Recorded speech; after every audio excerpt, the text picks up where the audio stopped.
ఇవాళ నీ దొంగతనం గుట్టు బయటపడిపోయింది. ఈ రాష్ట్రానికి మంత్రి చేసి 3 సార్లు ఎమ్మెల్యే చేసి పారిపోయావంటే సిగ్గులేదు నీకు? ఎందుకు ఈ బతుకు? ప్రతిరోజు చంద్రబాబు గారిని, పవన్ కళ్యాణ్ గారిని, లోకేష్ బాబు గారిని విమర్శించినటువంటి నువ్వు ఈరోజు ఏమైపోయావు? ఎక్కడున్నావు? నువ్వు 1,72,00,000 అసలు నీకు ఎక్కడి నుంచి వచ్చింది డీడీ? ఈరోజు నువ్వు నీ అఫిడవిట్లో చూపించినటువంటి ఆస్తి అంతా, అందులో 1,72,00,000 ఇన్కమ్ ట్యాక్స్ కూడా దీని మీద లేఖ రాయాలి. 1,72,00,000 డీడీ ఎక్కడి నుంచి తీసుకొచ్చావు? ఎలా ఇచ్చావు నువ్వు? అంటే నువ్వు ఎన్ని వందల కోట్ల రూపాయలు దోచుకుంటే ఇమీడియట్గా 1,72,00,000 ఒకవేళ మిస్ అయింది, మళ్ళీ దొంగతనం చేసి అక్కడేదో వెయింగ్ మిషన్ తేడా అంటే కిలోల్లో తేడా వస్తుంది, కానీ మెట్రిక్ టన్నుల్లో తేడా రాదే బియ్యపు దొంగ.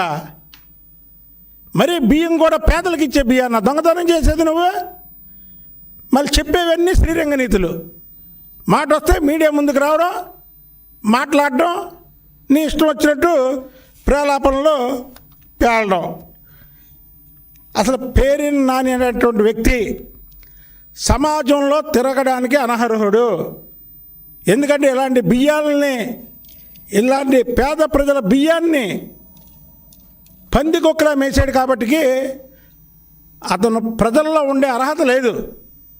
తక్షణమే దీని మీద ప్రభుత్వం, పోలీసు వారు ఇతను అరెస్ట్ చేయడమే కాకుండా ఇతని కుటుంబాన్ని కోర్టులో కూడా ఎప్పుడో తేలకుండా ఒక ప్రత్యేక న్యాయస్థానాన్ని ఏర్పాటు చేయాలి. ప్రత్యేక న్యాయస్థానాన్ని ఏర్పాటు చేసి ఎంత త్వరగా ఈ కేసుని పరిష్కరిస్తే అంత మంచిది. ఎందుకంటే మిగతా వాళ్ళు చేయరు. ఈ కేసుని లేట్ చేసే కొద్దీ బియ్యం దొంగతనం, పేద ప్రజలు బియ్యం దొంగతనం చేసినా ఇంతేగా, పేరు నాని చేశాడు ఏమైంది అనుకుంటారు. దీనికి ఒక ప్రత్యేక కోర్టు పెట్టాలా? ఇది ఢిల్లీలో అక్కడ ఒక అమ్మాయి రేప్ చేసి చంపబడితే 6 నెలల్లోనే దాని మీద ఎలా న్యాయం జరిగిందో ఇది అంతకంటే ఘోరమైంది.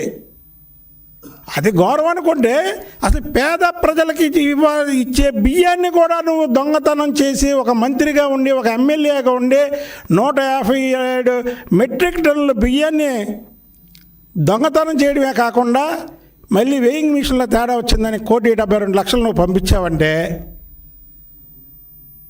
అసలు దీనికంటే ఘోరమైన తప్పిదం ఇంక లేదు. ఏదైతే ఢిల్లీలో దిశ కేసు ప్రత్యేక న్యాయస్థానం పెట్టి దోషులకి శిక్షలు వేశారో, ఈ పేరుని నాని కుటుంబానికి కూడా శిక్ష వేస్తే ఈ రాష్ట్రంలో ఇంకొకరు ఇలాంటి పనులు చేయరు. అలాగే జగన్మోహన్ రెడ్డి గురించి చెప్పాలి. జగన్మోహన్ రెడ్డి ఇప్పుడు ఈ జిల్లాకు ఒక దొంగలు ఉన్నారు. ఇక్కడ పేరుని నాని, కొడాలి నాని, అలా కాకినాడలో దూరంపూడి చంద్రశేఖర్ రెడ్డి, అలాగే వైజాగ్లో ఇంకొకరు కాకినాడ పోర్టు అరవిందో కంపెనీకి కట్టబెట్టారంటే ఏంటి? ఈ రహస్యాలన్నీ బయటపడకూడదు. వీళ్ళు చేసే స్మగ్లింగు బయటకు పెట్టకూడదు. వీళ్ళు పేదవారి నోటి దగ్గర తీసే కూడు బయటపడకూడదు అని ఒకే ఒక నినాదంతో ఆ కోర్టును కూడా కేవీ రావు గారి దగ్గర దౌర్జన్యంగా రాయించుకున్నారు. దాని మీద కూడా ఆయన కేసు పెట్టాడు.